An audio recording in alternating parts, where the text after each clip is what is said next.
ಸೊಸೆಂದರೆ ಮಕ್ಕಳೇ ಮೊಮ್ಮಕ್ಕಳೇ, ಇವಾಗ ಇಡೀ ಪ್ರಪಂಚವನ್ನೇ ಆಳ್ದಿರುವಂಥ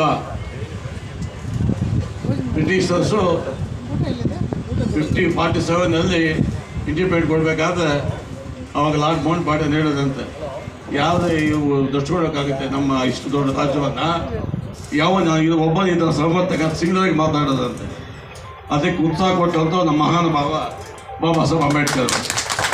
ಇಡೀ ಇವತ್ತು ಪ್ರಪಂಚದಲ್ಲೇ ಸುಮಾರು ರಾಜ್ಯಗಳಿಗೆ ಹೋಗಿ ಇವು ಸಲಹೆ ಕೊಟ್ಟು ಅವಾಗ ಯಾವಾಗ ಮಾತಾಡೋ ಬ್ರಿಟಿಷರ್ಸ್ ಬಗ್ಗೆ ಅದಕ್ಕೆ ಉತ್ಸಾಹ ಕೊಟ್ಟಂಥ ಮಹಾನುಭಾವ. ಇವತ್ತು ನಾವು ಈ ಮಟ್ಟಕ್ಕೆ ಬರಬೇಕಾದ್ರೆ credit goes to the gentleman. ಪ್ರಪಂಚದಲ್ಲೇನೆ ಅತಿ ದೊಡ್ಡ ಪ್ರಜಾಪ್ರಭುತ್ವ ರಾಜ್ಯಕ್ಕೆ ಸತತವಾಗಿ ಎಲ್ಲ ದೇಶಗಳ ಸುತ್ತಿ ಇವತ್ತು ನೋಡಿ, ಇವತ್ತು ನಮ್ಮ ಹೆಣ್ಮಕ್ಳಿಗೆ ವೋಟಿಂಗ್ ಕೊಡಬೇಕಾದ್ರೆ ಆ ಘನತೆ ನಮ್ಮ ಬಾಬಾ ಸಾಹೇಬ್ ಅಂಬೇಡ್ಕರ್ ಹೋಗುತ್ತೆ. ಇವತ್ತು ಎಲ್ಲ ಮಾತಾಡ್ಬೋದು, ಎಲ್ಲ ಸಮನಾಗಿ ಮಾತಾಡೋದಲ್ಲ, ರಾಜ್ಯಾಂಗದಲ್ಲೇ ತೋರಿಸಿರುವಂಥ ಏನೇನು ಮಾಡಬೇಕು ಏನು ಊಹಾಪೋಹ ನಡೀತಾ ಇದೆ. ಅದಕ್ಕೆ ಆಸ್ಪದ ಕೊಡೋಕೆ ಹೋಗಬಾರ್ದು. ಅದು ಮುಂದಿನ ಮಾತಾಡ್ತೀನಿ. ಇವತ್ತೇನು ಮಾತಾಡಬೇಕಾದ್ರೆ ಓನ್ಲಿ ಬಾಬಾ ಸಾಹೇಬ್ ಅಂಬೇಡ್ಕರ್ ಬಗ್ಗೆ ಮಾತಾಡಬೇಕು. ಯಾಕಪ್ಪ ಅಂದರೆ ಇವತ್ತು ಇಲ್ಲಿ ನೀವೆಲ್ಲ ಕೂತ್ಕೋಬೇಕಾದ್ರೆ ಇಲ್ಲಿ ಅವ್ನು ಲಾರ್ಡ್ ಫರ್ಡಿನೆಂಡ್ ಆಗ್ಬೋದು, ನಮ್ಮ ಮೇಲೆ ಕೆಲಸ ಮಾಡೋಗ್ಬೋದು. ಒಂದೇ ಓಟು 39 ಓಟ್ ಆಗಿ ನಮ್ಮ ಮನೆ ಕೆಲಸ ಮಾಡೋದು 30-40 ಓಟ್ ಹಾಕಿದ್ರೆ ಅದಕ್ಕೆ ಒಂದೇ ಬೆಲೆ. ಅವನ ಕರೋಪತಿ ಆಗಲಿ ಭಿಕ್ಷಾಪತಿ ಆಗಲಿ ವೋಟಿಂಗ್ ಪವರ್ ಕೊಟ್ಟಂಥ ಮಹಾನ್ ಭಾವ ನಮ್ಮ ಬಾಬಾ ಸಾಹೇಬ್ ಅಂಬೇಡ್ಕರ್. ಇವತ್ತು ಸೂಕ್ತವಾದ ವ್ಯಕ್ತಿಯನ್ನು ಮೇಲಕ್ಕೆ ಹತ್ಸೋಕ್ಕೆ ಕೆಳಕ್ಕೆ ಬೀಳ್ಸೋಕ್ಕೆ ಈ ಪೆನ್ನಿಗೆ ಪವರು, ಈ ಬೆಳೆಗೆ ಪವರ್ ಕೊಟ್ಟಿರುವಂಥವರು ನಮ್ಮ ಅಂಬೇಡ್ಕರ್. ಇದನ್ನು ಬಳಸ್ಕೊಂಡು ಉಳಿಸ್ಕೊಂಡು ಹೋಗಬೇಕು. ಯಾವ ರೀತಿ ಪ್ರಜಾಪ್ರಭುತ್ವ ಉಳಿಸೋಕ್ಕೆ ಅವ್ರು ಮಾಡಿರುವಂಥ ಶಕ್ತಿ ನೀವು ಕೊಟ್ಟಿದ್ದಾರೆ.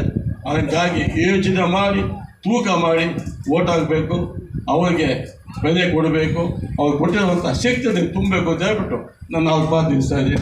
ಜೈ ಭೀಮ್. ನಮ್ಮ ಒಂದು ಭಾರತ ರಾಷ್ಟ್ರಕ್ಕೆ ಒಂದು ಆಸ್ತಿಯಾಗಿರ್ತಕ್ಕಂಥ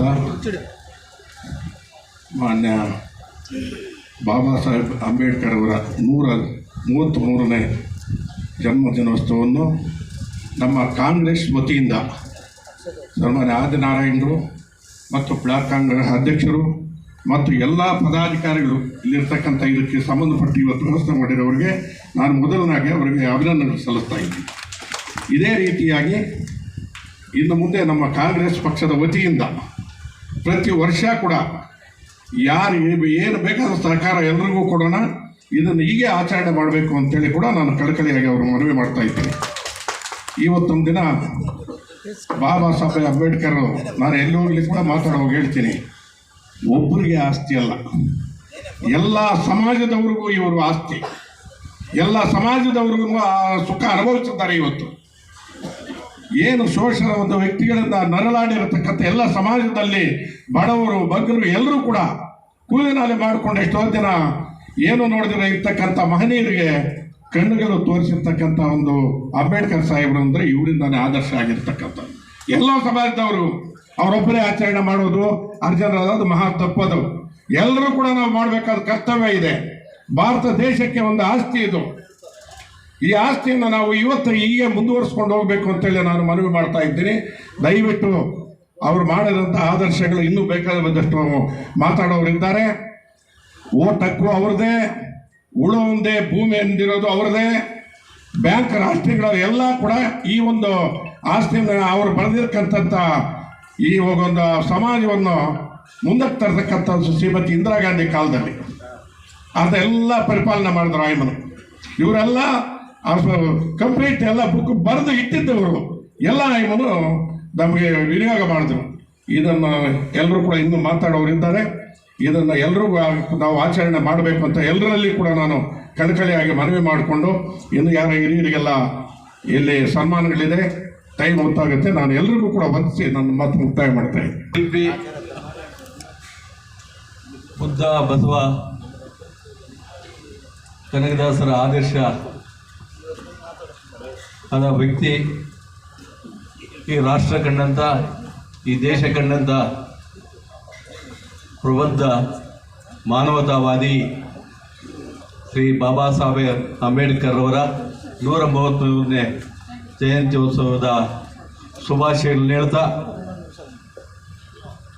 ಏನು ಸಂವಿಧಾನ ಬರೆಯುವ ಸಂದರ್ಭದಲ್ಲಿ ಎಷ್ಟು ಅಡೆತಡೆಗಳು ಬಂದರೂ ಸಾಮಾಜಿಕ ನ್ಯಾಯದ ಒಂದು ಬದ್ಧತೆಯನ್ನು ಇಟ್ಕೊಂಡು ಈ ಸಂವಿಧಾನವನ್ನು ಸ್ಥಾಪನೆ ಮಾಡಿದಂಥ ಮಹಾನ್ ಚೇತನ ಇವತ್ತು ಅವರ ಜನ್ಮದಿನಾಚರಣೆಯಲ್ಲಿ ಮಾತಾಡ್ತಾ ಇರೋದು ನಮ್ಮ ಪುಣ್ಯ ಅಂತ ಹೇಳ್ತಾ, ಜಾಸ್ತಿ ಮಾತಾಡಬಾರ್ದು ಅಂತ ಹೇಳಿದ್ದಾರೆ. ಅದರಿಂದ ಅವರ ಆದರ್ಶಗಳು, ಅವರ ತತ್ವಗಳಲ್ಲಿ ನಾವು ನಂಬಿಕೆ ಇಟ್ಟು ಅದನ್ನು ಪಾಲಿಸಿಕೊಂಡು ಬರಬೇಕು ಅಂತ ಹೇಳ್ತಾ, ಜೈ ಭೀಮ್. ಒಂದು ನಿಮಿಷ ಜಾಸ್ತಿ ಅಂತ ವೇದಿಕೆ ಮೇಲೆ ಇರ್ತಕ್ಕಂಥ ಎಲ್ಲ ಬಂಧುಗಳೇ, ಮತ್ತೆ ಇವತ್ತು ಅಂಬೇಡ್ಕರ್ ಜಯಂತಿ ಎಲ್ಲರೂ ಮಾಡ್ತಾ ಇದ್ದೀವಿ. ಅಂಬೇಡ್ಕರ್ ಯಾವ ಉದ್ದೇಶಕ್ಕಾಗಿ ಈ ದೇಶದಲ್ಲಿರ್ತಕ್ಕಂಥ ಮನಧರ್ಮಶಾಸ್ತ್ರವನ್ನು ಬಿಸಾಕಿ ತನ್ನದೇ ಆದಂಥ ಸಮಗ್ರವಾಗಿ ಈ ದೇಶವನ್ನು ಹೆಂಗೆ ಕಟ್ಟಬೇಕು, ಹೆಂಗೆ ಬದುಕಬೇಕು, ಹೆಂಗೆ ಮುಂದುವರಿಬೇಕು ಅಂತಕ್ಕಂಥ ಮುನ್ನೋಟದಲ್ಲಿ ನಮ್ಮ ಕೈಗೆ ಏನು ಸಂವಿಧಾನವನ್ನು ಕೊಟ್ಟಿದ್ದರೋ ಈಗ ಆ ಸಂವಿಧಾನಕ್ಕೆ ಗಂಡಾಂತರ ಬಂದಿದೆ. ಆ ಗಂಡಾಂತರವನ್ನು ನಾವು ಇವತ್ತು ಗುರುತು ಮಾಡಬೇಕಾಗತ್ತೆ, ಉಳಿಸ್ಬೇಕಾಗತ್ತೆ. ಅಂಬೇಡ್ಕರ್ ಕೊಡುವಂಥ ಗೌರವ ನಾವು ಈ ಸಂವಿಧಾನ ಉಳಿಸ್ಬೇಕು. ಸಂವಿಧಾನವನ್ನು ತೆಗಿತಕ್ಕಂಥ ಕಾರ್ಯ ಪ್ರಾರಂಭ ಆಗಿದೆ. ಇದು ಗಂಭೀರವಾಗಿ ಖರ್ಗೆ ಅವರು ಇಡೀ ದೇಶಕ್ಕೆ ಒಂದು ಕರೆ ಕೊಟ್ಟಿದ್ದಾರೆ. ಈ ಸಂವಿಧಾನವನ್ನು ಉಳಿಸದೇ ಇದ್ರೆ ಆಗುವುದಿಲ್ಲ. ಆದ್ರಿಂದನೇ 400 ಸೀಟ್